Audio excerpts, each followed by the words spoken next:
ವಸ್ತುನಿಷ್ಠತೆ, ವಿಶ್ವಾಸಾರ್ಹತೆ, ನಿಖರತೆಗಾಗಿ ನೋಡ್ತಾ ಇರಿ ನ್ಯೂಸ್ ಪುತ್ತೂರು, ಜನಮನದ ಪ್ರತಿಧ್ವನಿ. ಶುಭ ಮುಂಜಾನೆ. ನಾನು ಶ್ರೀಮಾ. ಇಂದಿನ ಮುಖ್ಯಾಂಶಗಳು.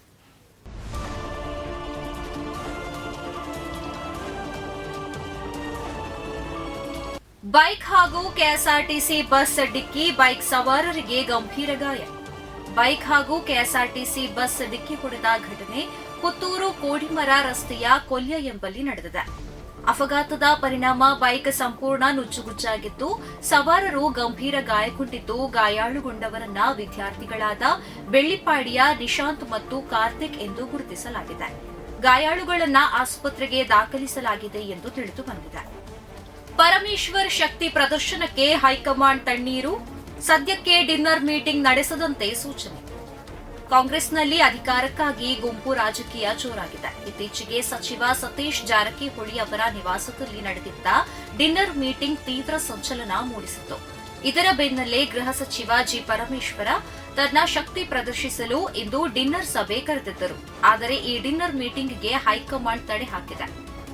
ಸಿಬಿಐ ಅವರು ಎಂದು ಹೇಳಿ ಮಹಿಳೆ ಖಾತೆಯಿಂದ 24 ಲಕ್ಷ ರೂಪಾಯಿ ಲಪಟಾಯಿಸಿದ ವಂಚಕರು ಪೊಲೀಸ್ ಸಮವಸ್ತ್ರ ಧರಿಸಿ ವಿಡಿಯೋ ಕಾಲ್ ಮಾಡಿದ್ದ ಆರೋಪಿ. ಸಿಬಿಐ ಅಧಿಕಾರಿ ಹೆಸರಿನಲ್ಲಿ ಆನ್ಲೈನ್ ಮುಖಾಂತರ ಮಹಿಳೆಗೆ 24 ಲಕ್ಷ ರೂಪಾಯಿ ವಂಚಿಸಿದ ಘಟನೆ ಜನವರಿ 7ರಂದು ಕಾರ್ಕಳದಲ್ಲಿ ಸಂಭವಿಸಿದೆ. ಪ್ರೀಮಾ ಶರೀಲ್ ಡಿಸೋಜಾ ವಂಚನೆಗೊಳಗಾದವರು.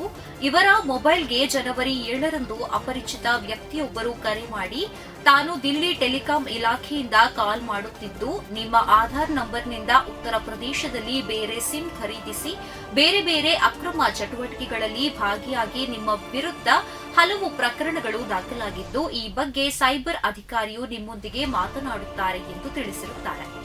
ಆ ಬಳಿಕ ವಿಡಿಯೋ ಕಾಲ್ ಮಾಡಿ ಪೊಲೀಸ್ ಸಮವಸ್ತ್ರ ಧರಿಸಿದ ವ್ಯಕ್ತಿಯು ತಾನು ಸಿಬಿಐ ಅಧಿಕಾರಿ ಎಂದು ತಿಳಿಸಿ, ನೀವು ತನಿಖೆಗೆ ಸಹಕರಿಸಬೇಕು, ಈ ವಿಚಾರವನ್ನ ಯಾರ ಬಳಿಯಲ್ಲೂ ಹೇಳುವಂತಿಲ್ಲ, ಹೇಳಿದರೆ ನಿಮ್ಮ ಗಂಡ ಮತ್ತು ಮಗುವಿಗೆ ತೊಂದರೆಯಾಗುತ್ತದೆ ಎಂದು ಹೇಳಿ ಪ್ರೀಮಾ ಶರೀಲ್ ಡಿಸೋಜಾ ಅವರ ಬ್ಯಾಂಕ್ ಖಾತೆಗಳಲ್ಲಿರುವ ಹಣದ ವಿವರ ಪಡೆದುಕೊಂಡು ಹಣವನ್ನ ಅವರು ತಿಳಿಸಿದ ಖಾತೆಗೆ ವರ್ಗಾವಣೆ ಮಾಡಬೇಕು, ಇಲ್ಲವಾದರೆ ಅರೆಸ್ಟ್ ವಾರೆಂಟ್ ಕಳುಹಿಸುತ್ತೇವೆ ಎಂದು ಹೆದರಿಸಿದ್ದಾನೆ.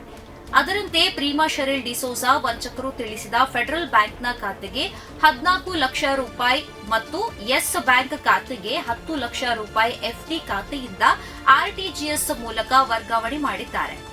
ಈ ಬಗ್ಗೆ ಕಾರ್ಕಳ ಗ್ರಾಮಾಂತರ ಪೊಲೀಸ್ ಠಾಣೆಯಲ್ಲಿ ಪ್ರಕರಣ ದಾಖಲಾಗಿರುತ್ತದೆ. ಶಬರಿಮಲೆಯಲ್ಲಿ ಇಂದಿನಿಂದ 5,000 ಭಕ್ತರಿಗೆ ಮಾತ್ರ ಸ್ಪಾಟ್ ಬುಕಿಂಗ್. ಭಾರೀ ಸಂಖ್ಯೆಯಲ್ಲಿ ಆಗಮಿಸುತ್ತಿರುವ ಭಕ್ತರನ್ನ ನಿಯಂತ್ರಿಸಲು ಹರಸಾಹಸ. ಮಕರ ಸಂಕ್ರಾಂತಿಯಂದು ಶಬರಿಮಲೆಯಲ್ಲಿ ಮಕರ ಜ್ಯೋತಿಯನ್ನ ಕಣ್ತುಂಬಿಕೊಳ್ಳಲು ಅಯ್ಯಪ್ಪ ಭಕ್ತರ ದಂಡೆ ಆಗಮಿಸುತ್ತಿದೆ. ಜನಸಂದಣಿಯನ್ನ ನಿಯಂತ್ರಿಸಲು ಶಬರಿಮಲೆ ದರ್ಶನಕ್ಕೆ ಬರುವ ಭಕ್ತರಿಗೆ ಸ್ಪಾಟ್ ಬುಕಿಂಗ್ ಅನ್ನ ಇಂದಿನಿಂದ 5,000ಕ್ಕೆ ಮಿತಿಗೊಳಿಸಲಾಗಿದೆ. ಮಕರ ಜ್ಯೋತಿಯನ್ನ ಕಣ್ತುಂಬಿಕೊಳ್ಳಲು ಶಬರಿಮಲೆಗೆ ಲಕ್ಷಾಂತರ ಸಂಖ್ಯೆಯಲ್ಲಿ ಭಕ್ತರು ಆಗಮಿಸುತ್ತಾರೆ. ಭಕ್ತಾದಿಗಳ ನೂಕುನುಗ್ಗಲು ತಪ್ಪಿಸುವ ನಿಟ್ಟಿನಲ್ಲಿ ಸನ್ನಿಧಾನದಲ್ಲಿ ಸ್ಪಾಟ್ ಬುಕಿಂಗ್ ಸೌಲಭ್ಯವನ್ನ ಇಂದಿನಿಂದ ಜನವರಿ 15ರವರೆಗೆ ದಿನಕ್ಕೆ 5,000 ಜನರಿಗೆ ಸೀಮಿತಗೊಳಿಸಲು ನಿರ್ಧರಿಸಲಾಗಿದೆ. ಪ್ರತಿದಿನದ ಸುದ್ದಿಗಳಿಗಾಗಿ ನೋಡ್ತಾ ಇರಿ ನ್ಯೂಸ್ ಪುತ್ತೂರು, ಜನಮನದ ಪ್ರತಿಧ್ವನಿ. ಧನ್ಯವಾದಗಳು.